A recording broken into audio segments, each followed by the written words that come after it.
Yeah, great.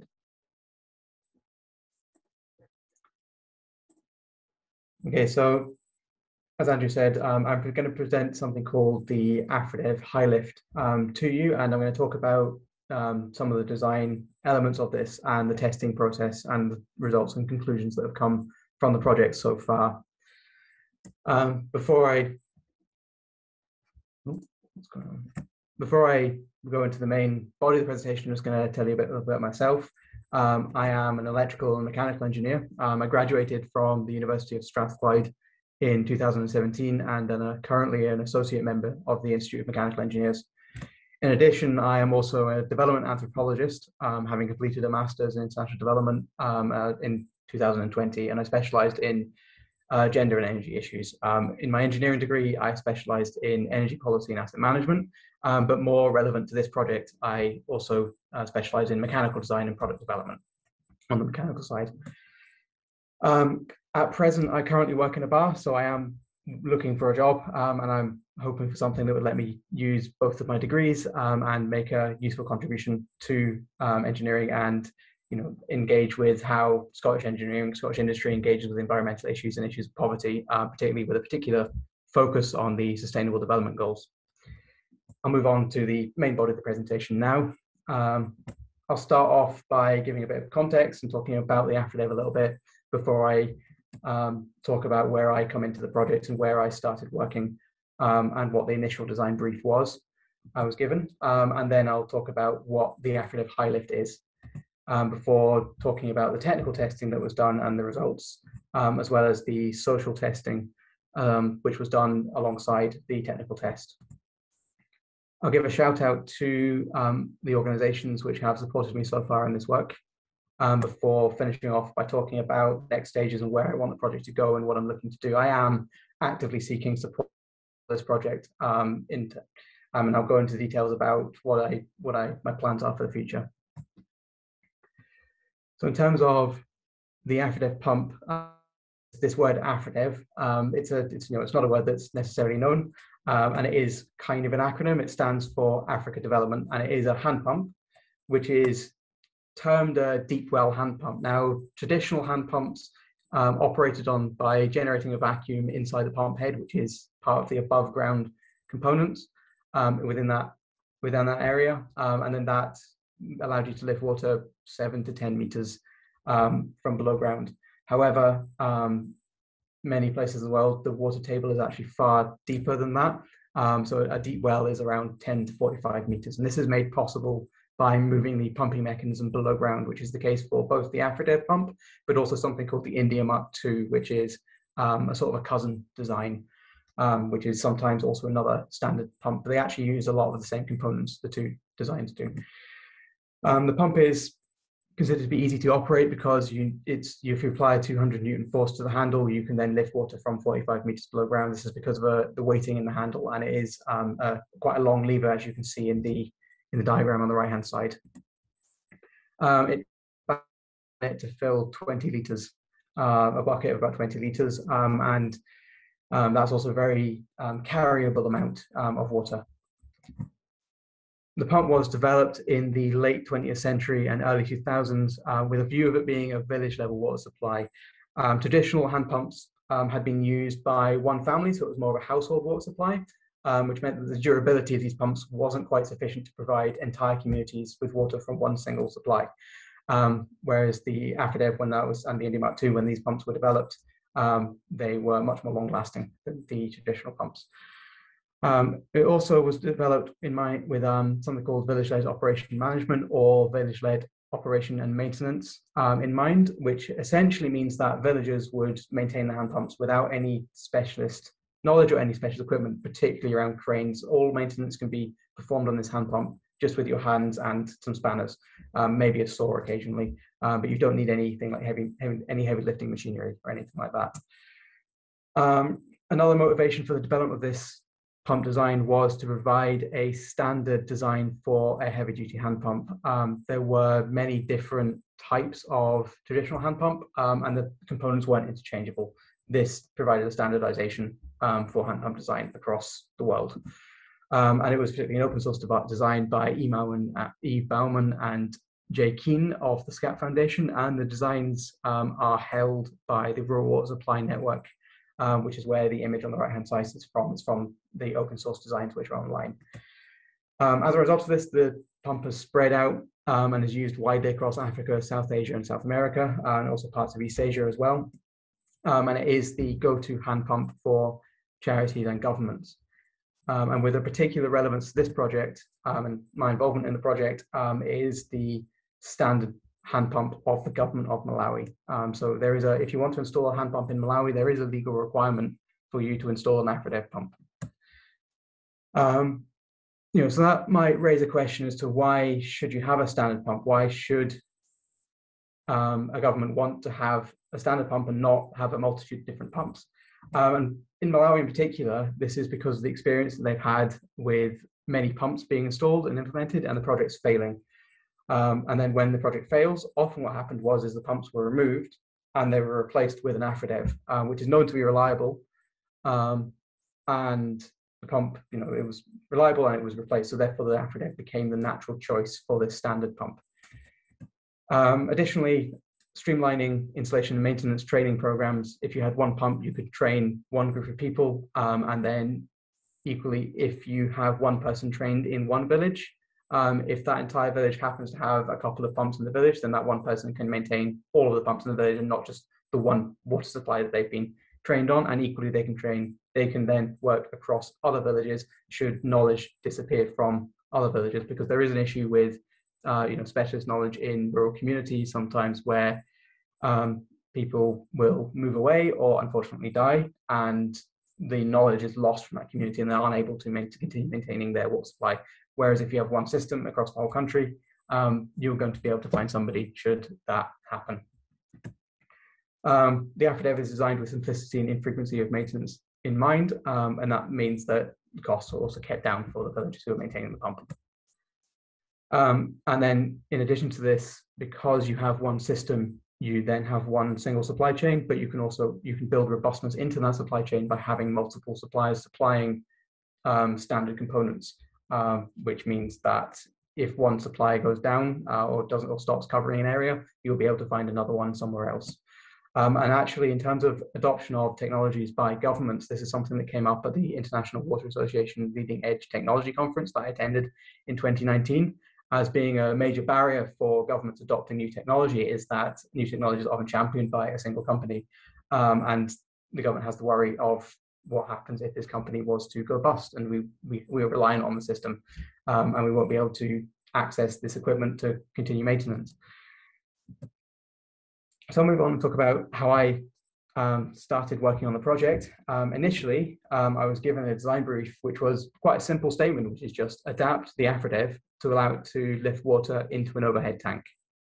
I started the project in 2012 and picked it up at a branch meeting of Engineers Without Borders Strathclyde. And I was informed by somebody from the University of Strathclyde that the Government of Malawi desired this functionality. It was quite interesting actually, because that meeting was held in the Livingston Tower on the Strathclyde campus, and there are so many strong links between Scotland and Malawi that the sort of the river of time and information kind of flowed together to get me involved in this project, stemming right back from David Livingstone's involvement in Malawi in his time there. And I was in the tower, which was named after him, at the campus that he attended as well. So there's lots of very strong links, and that's how the project kind of came to me, was through that system of interconnection between the two countries. In terms of why should the Afridev be adapted, the Afridev lacks functionality that other pumps offer. So the Afridev, I think you may have figured out, the Afridev on its own, standard Afridev, it can't fill a water tank without this adaptation.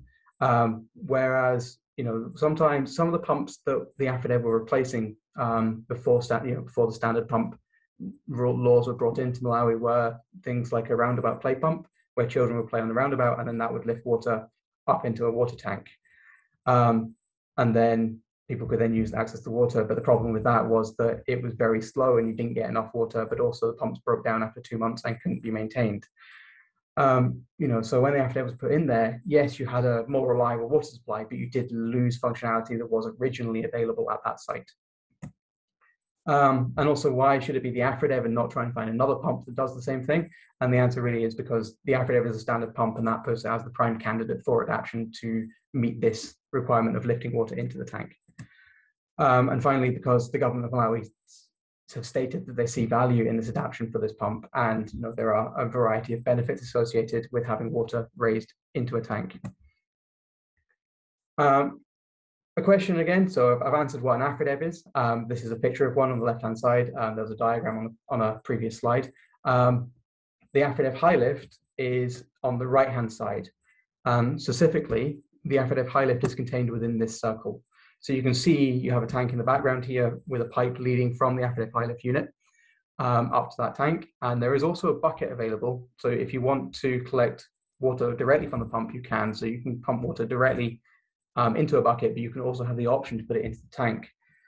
This schematic shows that a bit more clearly here. You can see jerry cans at the spout of the pump, a jerry can at the spout of the pump, and the pipe leading up to the tank, and then a pipe, and then a water pipe leading from the tank into a building. This is how the Afridev Hi-Lift works. So on the right-hand side, it's a cross-sectional image. As the pump rod moves up and down, and that's driving this pumping mechanism below ground, which is pushing the water up, a seal is made using gland packing, which is compressed between two brass bearings, and that allows pressure to build up in this chamber, which forces it up into the tank. A yoke is attached to the top of the pump rod, and it connects the top of the pump rod to the handle. This is an additional component which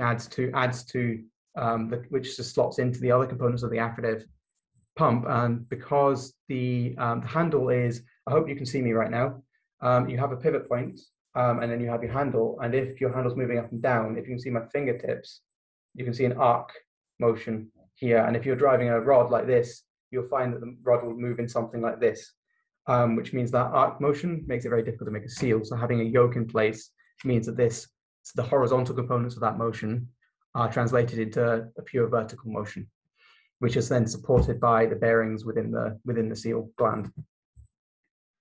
A non-return valve is fitted to the spout, the outlet of the high-lift unit, on the pipe which leads up to the tank, and that prevents water from flowing out of that pipe, so that if you were to open this gate valve or ball valve, depending on what you've decided to install for a variety of different reasons, you would be able to simply close the valve again, and as soon as you start pumping, you would then be filling the tank immediately without having to refill that pipe. The final part of the internal workings of this unit is this splitter part here, which I'll cover a bit more about on the social side as well. This was quite important on social. There's lots of social aspects which come into how this part can be used or maybe shouldn't be used sometimes. But what this does is it splits the water in part between the bucket and between the tank. These ratios are possible, and it depends on an orifice size. It is essentially a 1 1/4 inch end cap with a hole drilled in it is the sort of basic standard component. So it's very simple to make and very simple to get hold of. If you can get hold of end caps, you can just drill a hole. As long as you choose the right size hole, depending on the ratio that you want, you will be able to split the water in a desired way.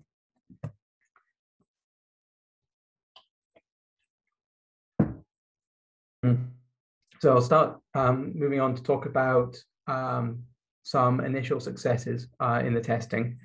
There were, leading up to 2016, I did some testing at home, essentially proving that the gland packing would hold a pressure and maintain a pressure, but it wasn't dynamic. The pump rod wasn't moving, and I wasn't pumping water with the pump.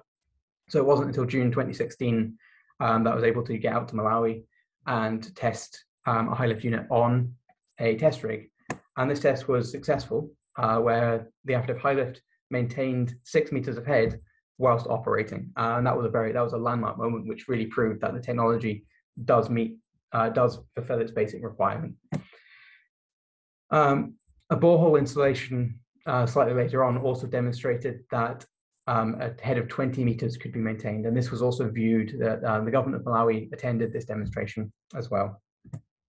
And this led on to the first installation of a unit in a community at somewhere called Kakoma, a village called Kakoma, which had a health clinic there providing water to particularly to a maternity unit for showers and a toilet block.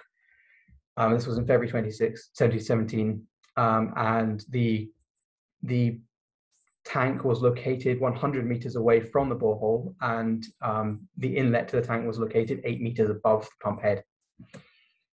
Going back in time, slightly back to November 2016, so just before the Kakoma installation, I won the Vision and Business for the Environment of Scotland Hydronation Challenge Award in 2016, and this really brought the project onto the Scottish Government radar and led to further installations with the Climate Justice Fund Water Futures Programme. The Kakoma Health Clinic being one of these, as well as one installation at a factory, one irrigation scheme, and 16 schools. Now, I know that's not 20 sites. It was that would be 19 sites, and actually we took one out with the factory. It was a temporary installation, and it was moved to a school at a later date after the factory got a solar pump to increase their water demand as they were increasing production. However, and some of the schools we installed 2 pumps as well, but overall in general about 20,000 people were being supplied with water through a reticulated system. So they were having, they had running water as a result of these installations. And ultimately, in this experiment, the Afridev Hi-Lift was proven to meet its basic functionality requirements over a sustained period. So what I mean by this is that the Afridev Hi-Lift lifted water into a tank, and it did this for a number of weeks and months, and that was great. And actually, you can see in the photograph on the right-hand side here, you can see water spraying out, so you can actually see the pump operating as it should without a network connected to it. There were, however, some problems when it came to technical testing. First, this is quite minor. There were some installation bugs where things were maybe a little bit more fiddly than I would have liked, but I've solved these since with some pretty basic design modifications. Also, a minor leakage does consistently occur after about 2 weeks, but it doesn't prevent water from flowing to the tank, and it's more a dribble a damp patch. More seriously though, however, a spurting leakage does appear to occur after a few months. I don't know exactly how many months. I wasn't able to get a good measurement on exactly how many months that took, but it is within the region of months that it does happen reasonably consistently. And there's a couple of reasons for this. The first reasons that need to be explored are the design flaws. The shaft is the shaft which is being sealed around as the pump rod, which is a 10mm shaft, which is quite narrow. My new design increases that up to 20 to try and reduce the pressure in the seal and the stresses, and then hopefully wear or any bedding in processes that are happening there. There's also an issue around shaft roughness where the rods that were being used were standard rods from an Afridev pump, and the Afridev pump doesn't have these rods passing through any kind of seal, which means that the surface is kind of stock. It's not in any way, it's not been ground or buffed up in any way. And I'm probably going to move to a system where I have a broader shaft and a much smoother surface finish specified for that top one. And the third issue might be associated with mobility in the bearing, where I say that you have this displacement from the vertical at the end of the handle of about 15mm on the pump rod, and that might be applying, there's some forces which are applied horizontally, of course, and the brass bearings on either side of the gland packing may not be arresting that motion enough. But these things are things that I need to look at in more detail. There were also issues with the test that was being undertaken, though, of increased wear beyond this. This is beyond the design, resulting from poorly made parts where the tolerances of the components weren't met for the prototype components. If a hole was specialized of being maybe 12mm, it may have even been drilled up to 14mm sometimes. But also if I was specifying the internal diameter of a gland case, then it would be, the tolerance would be plus or minus 0.5 mm or 1/4 millimeter. and it was maybe more like plus or minus 1 millimeter, which is significantly larger tolerance than was required to truly test the design. And another more serious problem was that one component in particular, the yoke component, the part that corrects that horizontal or arc motion of the handle and translates it into vertical motion, that part was completely incorrect. It was supposed to have one pivot, and it actually had two pivots, which caused it to go over center and bend the pump rods, as well as in the initial design, the original design with the yoke, you found that if you loaded, the Afridev pump lifts about 1,000 newtons, and due to the angle, it's about 9-degree angle either side of the vertical that you get with the designed yoke, and that works out to be about 15% of the axial forces then translate into the horizontal. So that means 150 newtons would then be applied directly to the brass bearings and the blunt packing material in the horizontal direction. With the part that was provided, the angle was different, and it was such that 50% of the axial load was translated into the horizontal, which means that it's more like 500 newtons instead of 150. And this most likely did very greatly increase the wear on that part, meaning that leading to these leakages. Another problem with this component, this hanger component, was that under the original specification, it was supposed to be a variety of components were supposed to be static and circlets were supposed to be used, but actually what was provided were parts that were held together with plates that moved around, and nuts and bolts were on the pivots, which meant they came undone, and that led to a total breakdown of the pump every week. Unfortunately, barriers to me making modifications and installing the original design ultimately led to me leaving the project early, which was unfortunate. So after that, the pumps were uninstalled. Moving on to talk about, so moving away from the negative things, I talked about some positive, but and then talked about some negative. I'm going to talk again about more positive findings. In the social area, there were quite a lot of positives. In particular, around the questions, so do people generally accept the Afridev Hi-Lift? And in general, people don't really see a difference between the Afridev pump and the Afridev Hi-Lift, and people do accept the Afridev pump, which means that people therefore also accept the Afridev Hi-Lift. However, these weekly breakdowns I talked about did damage the perceptions in some communities and in some government circles in Malawi as well. Some issues also arose around who was going to do this work of pumping, and it's related to, if you had a schedule for filling the tank, somebody who was pumping might not be the person who'd be using the water. So why would they have a motivation to do this labor? And then you also had an issue with, if you had a splitter in place, the splitter was if a splitter was put in place, then you might find that people weren't happy with water being essentially taken away from them.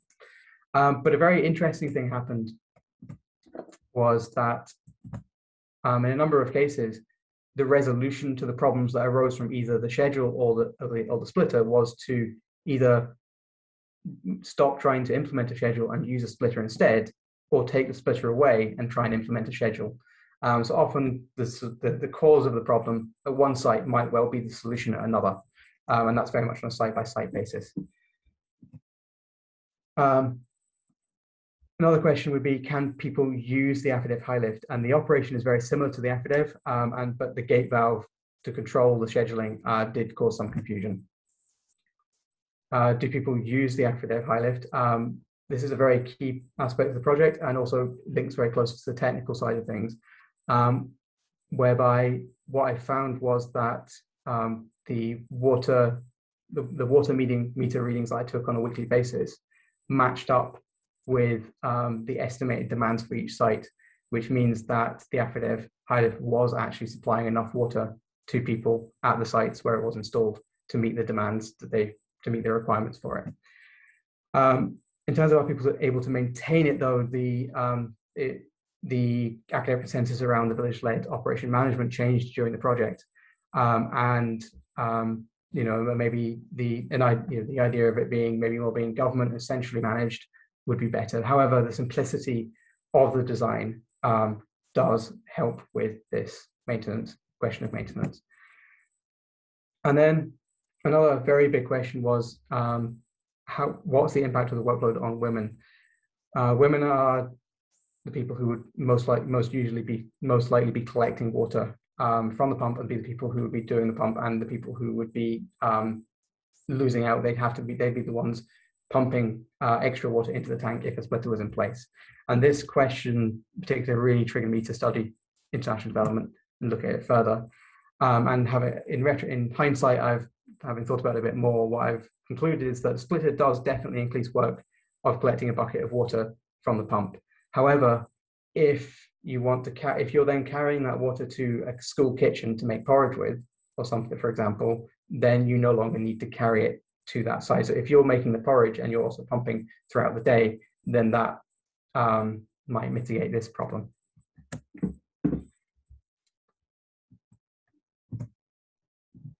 In terms of benefits of the Afridev Hi-Lift, it's less likely to be stolen of the systems. So solar panels will often be stolen. So a solar pump would fill the tank arguably more effectively. However, if the solar panel is stolen, then the pump stops working entirely. An Afridev Hi-Lift is less likely to be stolen, will operate for longer. It also has a slightly lower flow rate, which means that if a water resource is stressed, then it's less likely to be over-extracted. There is also potential for the standardization as part of the Afridev system. And because it's not reliant on an electricity supply, you don't, if so many people are off-grid in Malawi, more than 90%, for example, are off-grid, don't have a reliable electricity connection, then your water supply is not dependent on your electrical supply. And it's ideal in institutional settings where you need to use fairly large volumes of water as from an individual perspective, and collecting that water as an individual will be very difficult.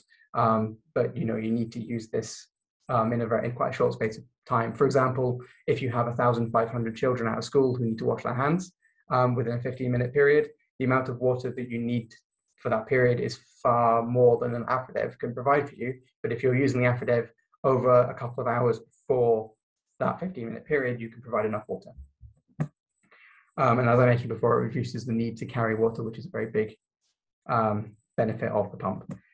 And it makes use of existing infrastructure being installed Afridev units. These are in place. The Afridev Hi-Lift unit is an adaptation. It can be inserted into existing units. And also has the potential to encourage the development of reticulated systems.